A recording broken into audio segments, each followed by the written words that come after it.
Prezados amigos do SEAC, Centro Espírita Allan Kardec, estamos aqui nesse encontro amigo para falarmos a respeito do Livro dos Espíritos.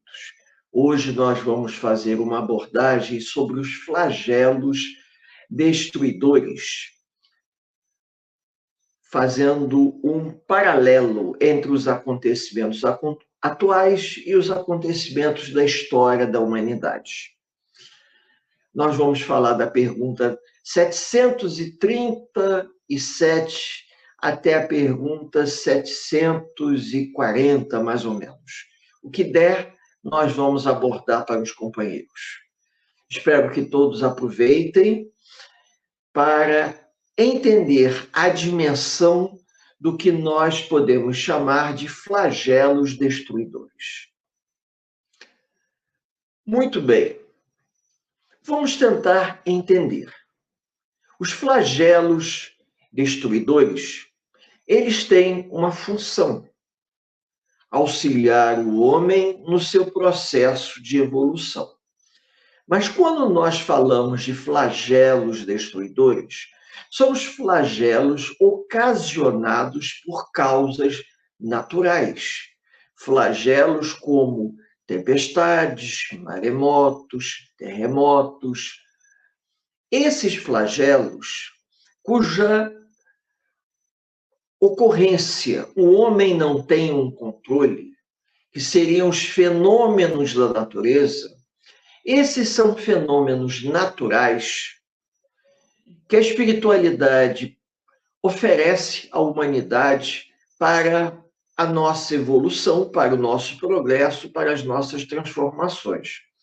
Dentro dos flagelos destruidores, nós não podemos incluir guerra, porque a guerra ela é produzida pelo homem. Na verdade, até podemos, sejamos sinceros, as guerras também têm um papel quando nós falamos sobre a destruição necessária e a destruição abusiva. Aí entra a guerra. Mas acontece que o flagelo que acontece de forma espontânea e que pega os homens de surpresa, até como maremotos, terremotos, né? Esses flagelos, eles permitem que a humanidade avance, passando por provas muito difíceis. Provas essas que o homem não pode culpar o próprio homem. Só que hoje, infelizmente, com a agressão do homem à natureza, nós estamos colhendo as consequências disso.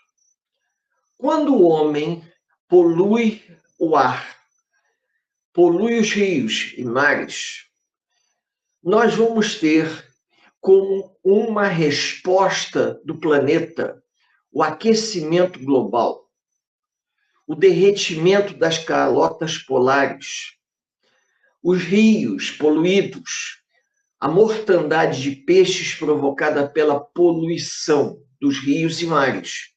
Dessa forma, o homem colhe as consequências da sua atitude direta. Mas aqueles fenômenos climáticos, por exemplo, que provocam, melhor, né, a destruição do meio ambiente,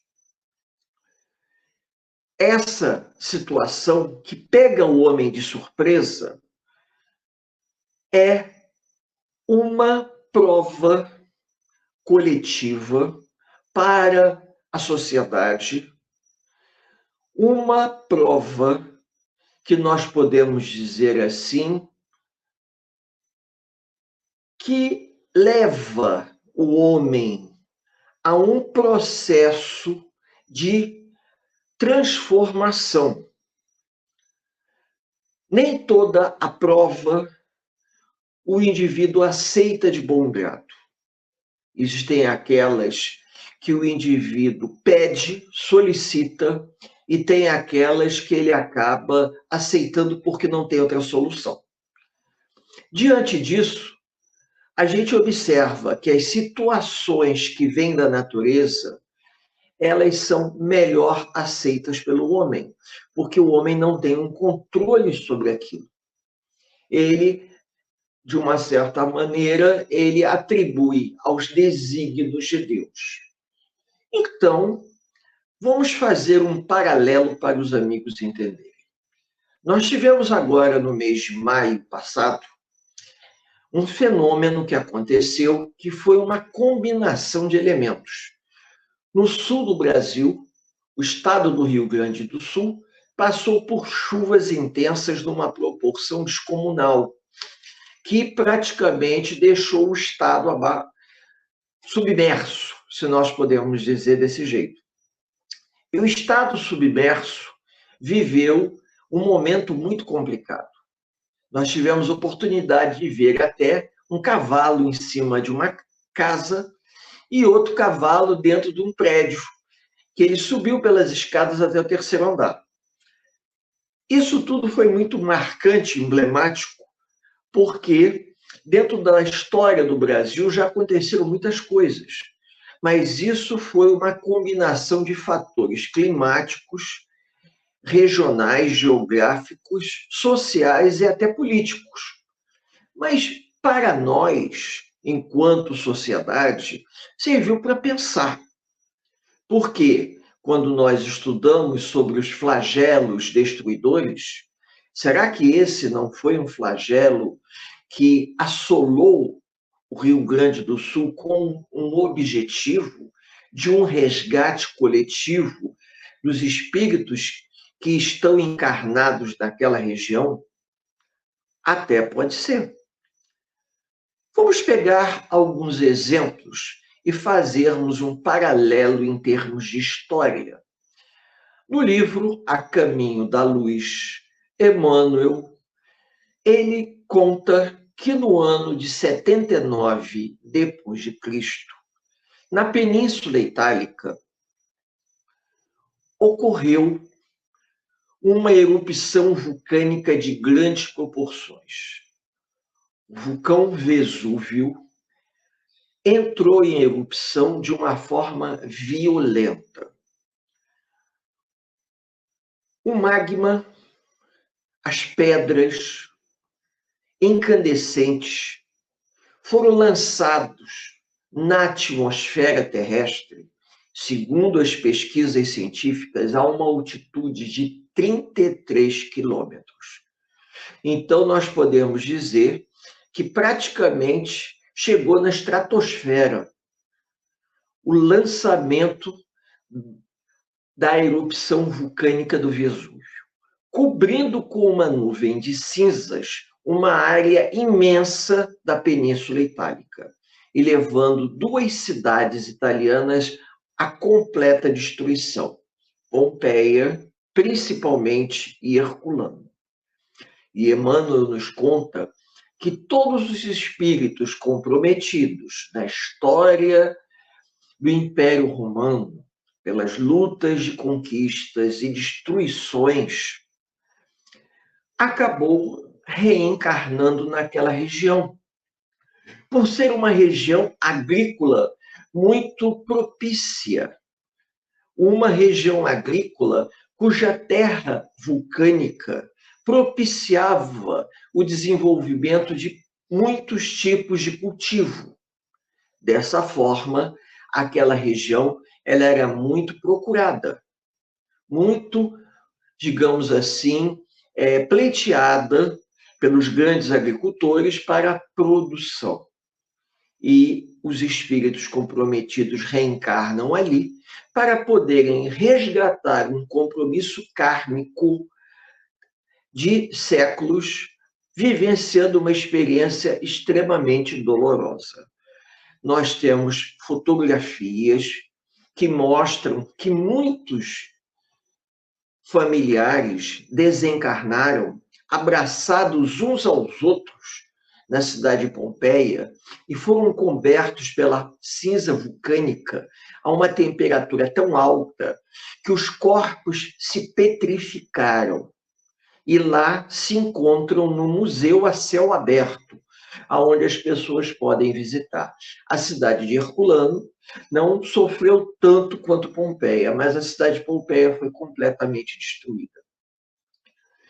E nós sabemos perfeitamente que, pelo que os espíritos dizem nas perguntas de Kardec, que vão da 737 até mais ou menos, deixa eu ver aqui, 700, e eu falei 740, né? Exatamente, 741, para ser exato. Ele faz uma abordagem muito interessante. Então, serão os flagelos igualmente provas morais para o homem por porem-no abraços com os mais aflitivas necessidades?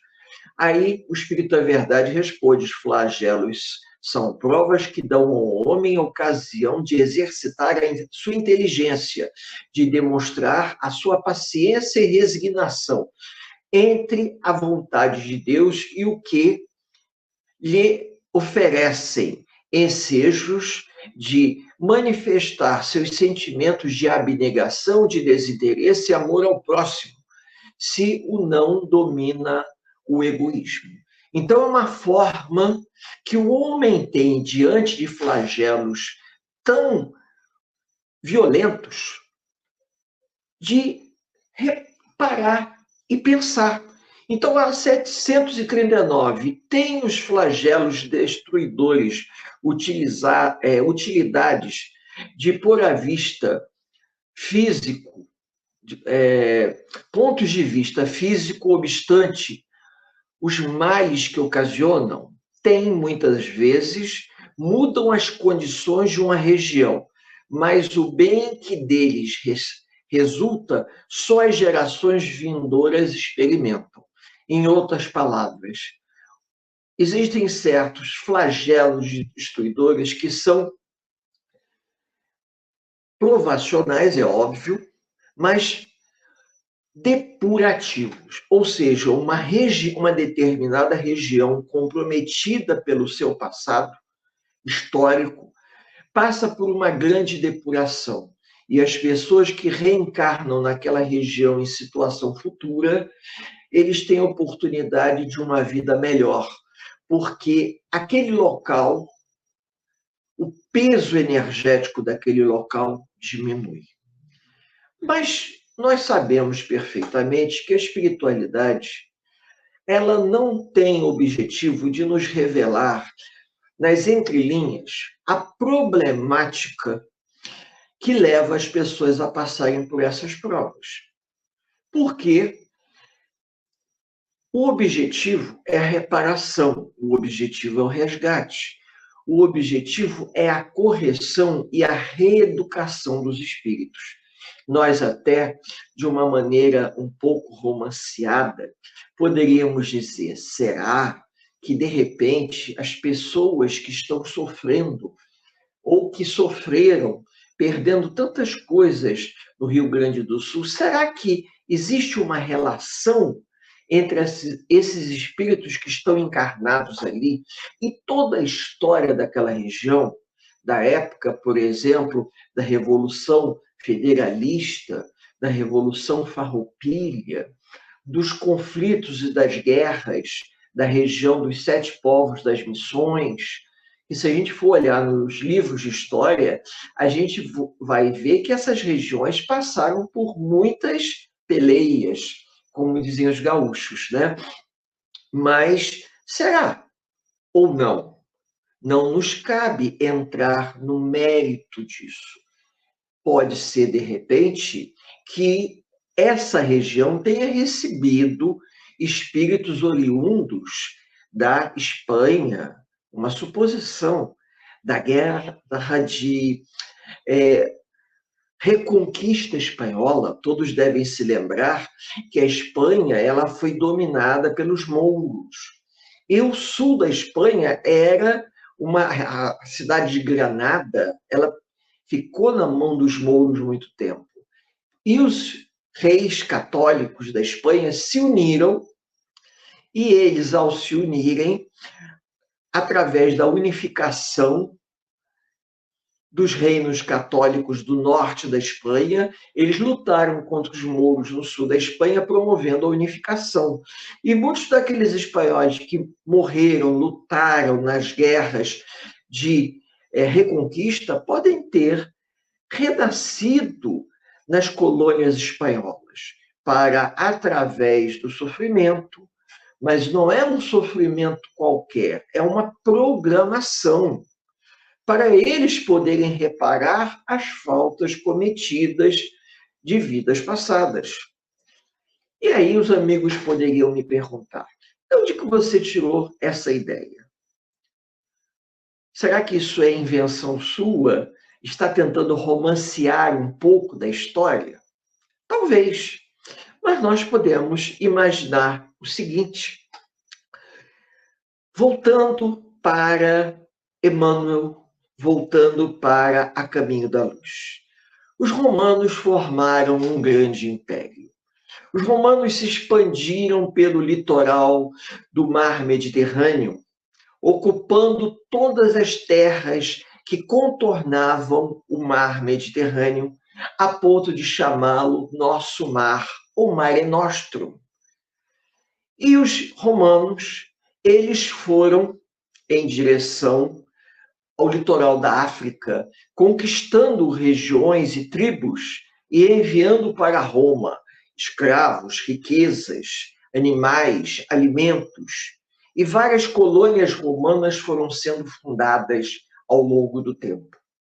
Roma se tornou um importante império, aonde recebia uma grande quantidade de suprimentos, a ponto das pessoas quase não trabalharem em Roma, viverem do trabalho escravo. E que escravo era esse? Eram os povos dominados, que no início os romanos matavam, mas com o passar do tempo descobriram que poderiam ganhar mais vantagem transformando esses povos derrotados em trabalhadores escravos. Porém, o cristianismo se espalhou, não apenas na Palestina. O cristianismo chegou até a cidade de Roma. Enquanto o cristianismo não era a religião oficial do Império Romano, a perseguição aos cristãos era muito grande, porque os cristãos não aceitavam a religião romana, não aceitavam que o imperador fosse um deus. E dessa forma, muitos cristãos eram presos, condenados à morte na arena. O Coliseu romano, aquele que fica em Roma, ele era e é ainda um marco da história do Império Romano, porque lá era o grande anfiteatro, se nós podemos dizer assim, aonde aconteciam todas as batalhas, as lutas, os massacres para a distração da plebe e da classe privilegiada. Mas não era o único. Existiam outros estádios espalhados em alguns lugares, aonde nesses estádios militares ocorriam também lutas de gladiadores, ocorriam brigas, batalhas, para deleite da população. Era a política do pão e do circo. Nessa política, o Estado romano distribuía comida e, ao mesmo tempo, distração, para que a população não prestasse atenção na problemática social que crescia a cada dia. Irmão X nos conta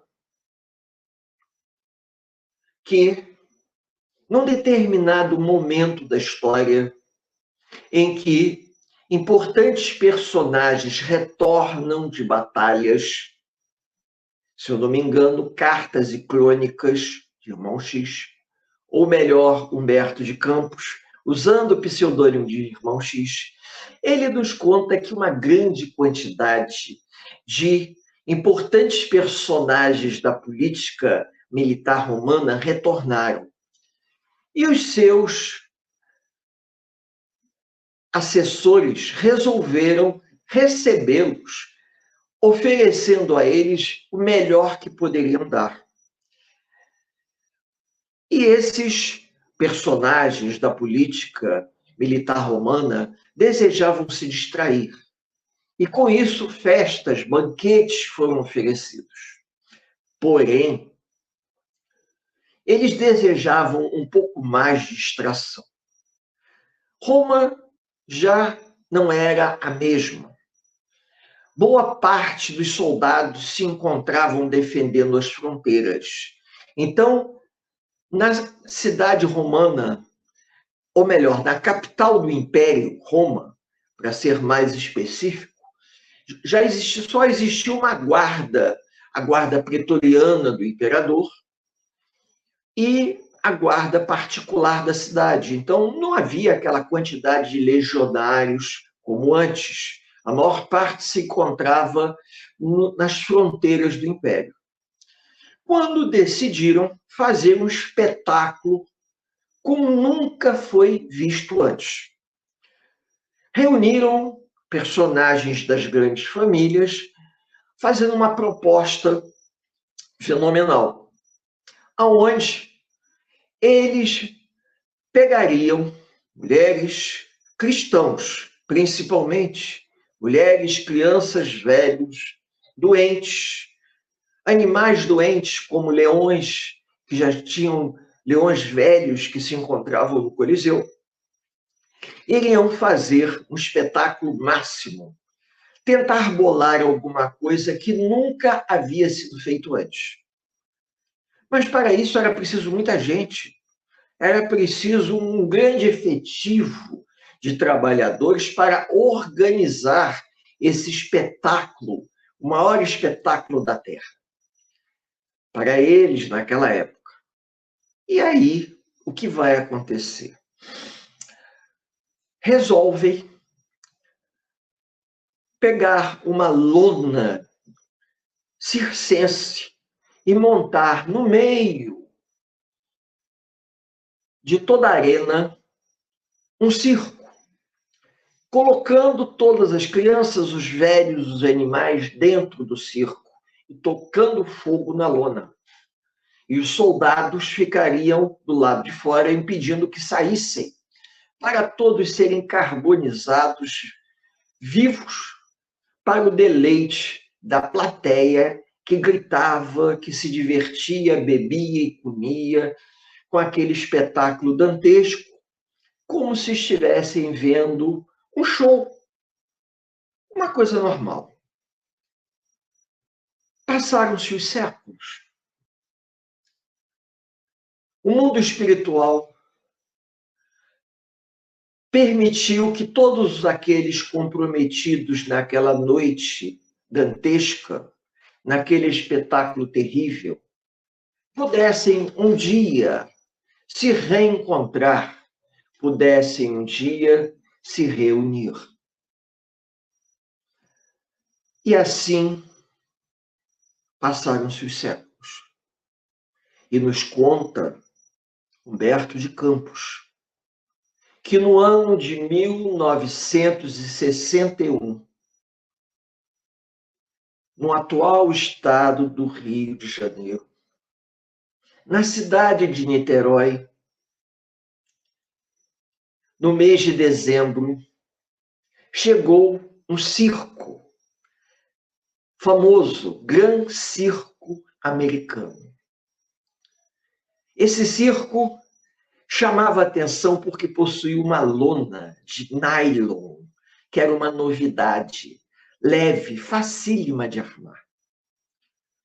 Um domingo, 17 ou 19 de dezembro, véspera do Natal, por volta de umas 15 para as 4 da tarde, o circo já estava lotado, cabia umas 2.000 pessoas, quando de repente não se sabe de onde veio o fogo.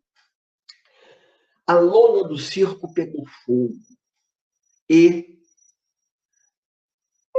naquele domingo trágico, mas de 500 pessoas vieram a desencarnar. E nos dias seguintes, mais de 800 pessoas ficaram internadas em estado gravíssimo.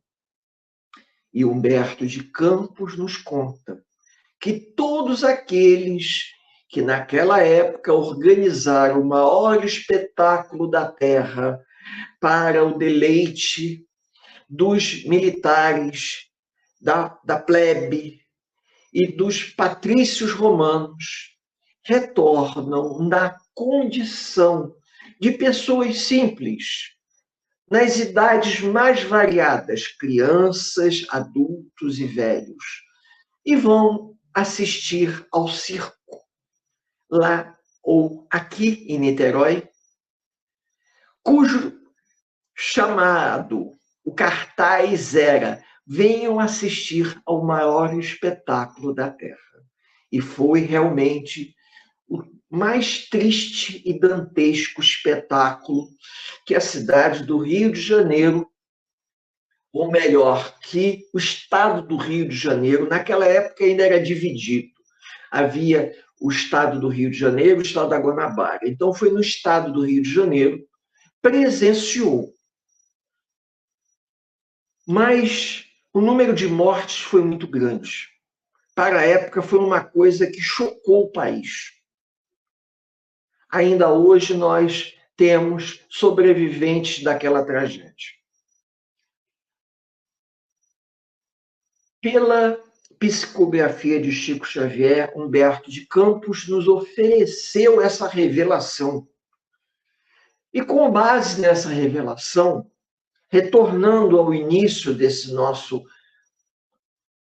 bate-papo simples, fraterno, correlacionando a história do nosso país, podemos até imaginar que o resgate coletivo de uma região pode estar associada à história espiritual daqueles que reencarnaram naquela região para uma prova de grandes proporções, aonde muitas pessoas, ou a grande maioria, ficou com a roupa do corpo, perderam tudo que possuíam. Hoje nós não temos mais Chico Xavier para nos revelar o motivo de uma catástrofe ou de uma tragédia de tamanho porte, mas o que nós percebemos que o resgate coletivo tem a finalidade de fortalecer o estado de espírito das pessoas. Moralmente falando, aqueles que passaram por essa prova com resiliência, aqueles que passaram por essa prova com uma fé raciocinada na vida futura, com uma resignação dentro da visão espírita, sou muito sincero, não a resignação que nós encontramos no Aurélio, a resignação segundo a visão espírita. As pessoas vão conseguir dar um passo mais significativo em termos de vida futura. Isso o Evangelho nos esclarece junto com o Livro dos Espíritos. Não é uma tarefa fácil, porque nós sabemos que não é apenas aqui no Brasil, mas em outros países tragédias acontecem. Algumas provocadas diretamente pela mão do homem, quando nós falamos em guerras. Mas quando nós falamos em fenômenos naturais, a gente para e pensa um fenômeno natural de grandes proporções, bem localizado, atingindo uma determinada área, uma área produtora de alimento do país. E nós vamos acompanhar a reconstrução do Estado.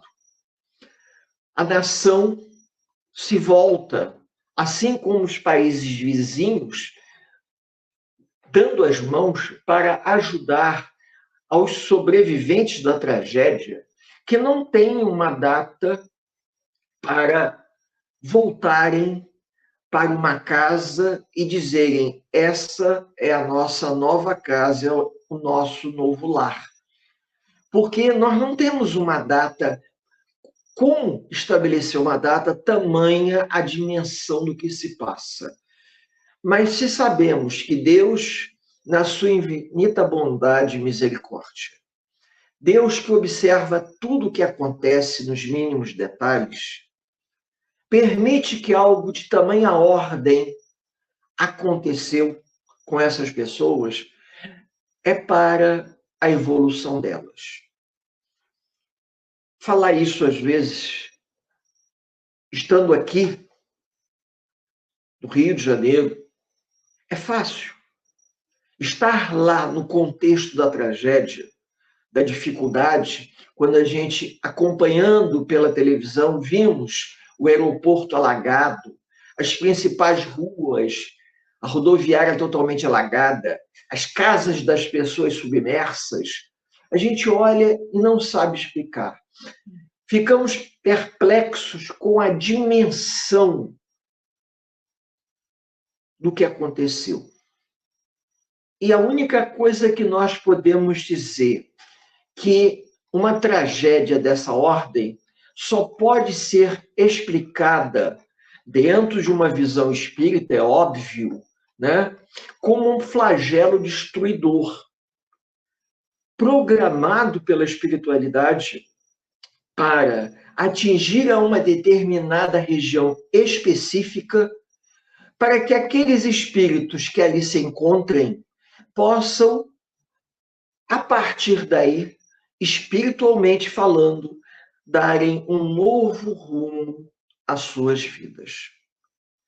Nós não temos alcance de compreensão para tentar alinhavar aqui, nem de uma forma romanceada, o que possa essas pessoas terem feito em vidas passadas para terem passado por isso. O que é importante hoje é ajudarmos do jeito que é possível ajudarmos, colaborando do jeito que podemos colaborar, porque o nosso Estado também já passou por grandes situações, principalmente a região serrana do Rio de Janeiro.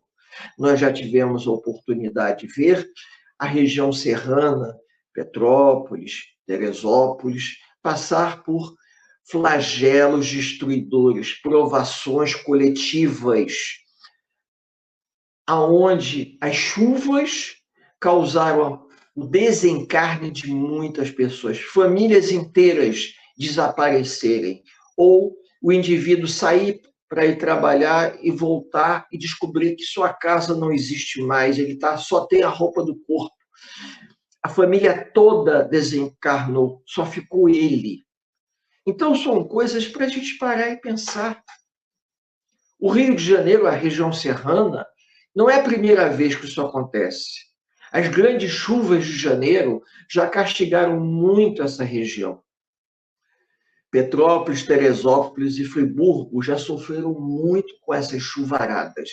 E a gente também contabiliza sofrimento no nosso estado.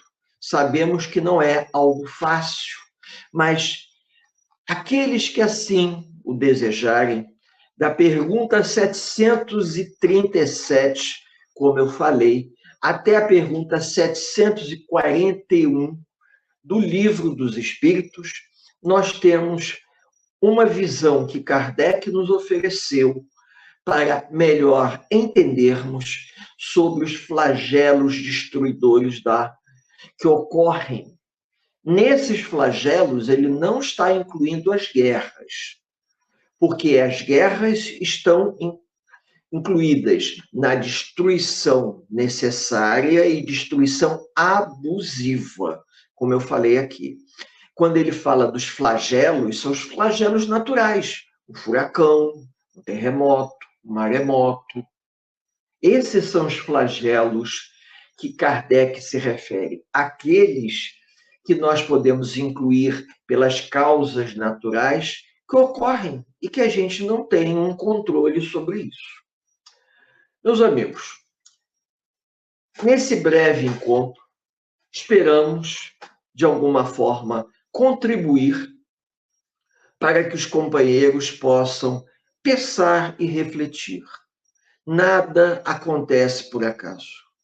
Nada se passa que Deus, na sua infinita misericórdia, não esteja a par e que não envie os benfeitores espirituais do alto, espíritos amigos, para amparar, socorrer a todos os necessitados, não apenas da atual encarnação, porque ainda encontramos espíritos presos às lembranças do passado, que precisam da nossa ajuda, que precisam das nossas preces. Que a gente possa, ao final desse nosso singelo encontro, elevar o pensamento em prece, agradecendo a oportunidade de estarmos aqui com os companheiros. Deus, Pai amado, sabemos das nossas limitações, das nossas dificuldades e fraquezas. Não somos melhores do que ninguém. Não somos os donos da verdade. Estamos apenas, de uma forma simples, trocando ideias para que os companheiros que nos escutam possam refletir um pouco sobre essa trajetória encarnatória em que nós nos encontramos no planeta Terra, nesse país, nessa cidade, nessa cultura. Que todo esse conhecimento venha nos ajudar na nossa evolução. Que Deus, nosso Pai, e Jesus, nosso amado Mestre, nos abençoe por hoje, agora e por todo sempre. Desejo a todos os amigos muita paz. Até uma próxima oportunidade que a gente tenha para conversar um pouquinho sobre alguma pergunta do Livro dos Espíritos.